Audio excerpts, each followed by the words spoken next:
common behavior that we sometimes see with those that experience dementia is this feeling or need to repeat themselves, and it could be a question, a phrase, a really common phrase that we often hear with those with dementia that they would repeat over and over again is, I want to go home. I just want to go home.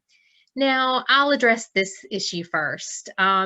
Oftentimes, when someone says, I want to go home, it just breaks our heart. And as the family caregiver, we try to, um, you know, make them feel at peace and comfortable. And it just breaks our heart to hear them say that. But just to reassure you, often that phrase, I want to go home, it very rarely means that they want to go to a place. Often, what they are longing for is just a feeling of comfort and security. And so, when they say, I want to go home, often that just means I want to feel safe. Maybe that's just their way of saying that. Now, of course, sometimes it could mean that they want to go to a physical place, but what I've found is that that's usually pretty rare. Um, think about the things that would bring them home, things that would bring comfort to them. Is it a special food? Is it an apple pie that's going to bring back those memories of home?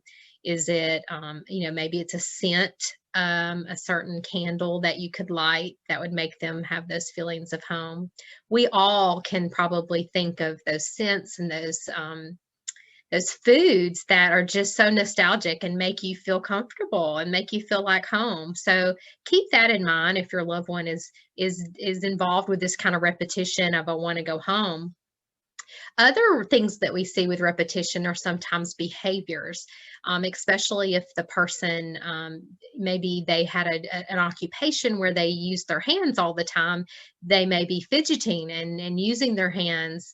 I even remember a client once that was an accountant, and he would use his fingers, and it was like he was constantly using that adding machine in the air almost.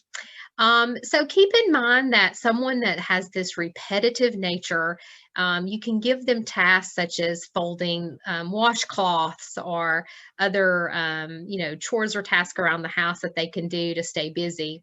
Repetition can sometimes lead to pacing and walking, just to kind of get that nervous energy out. And so think about things that your loved one would enjoy doing as an activity, whether it's going for a walk or folding the laundry, like I mentioned before.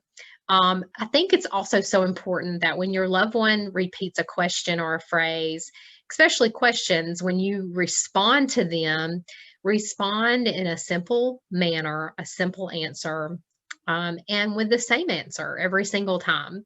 So if they are asking you who you are, what is your name, why are you here, or maybe they're asking, when is my daughter coming to visit?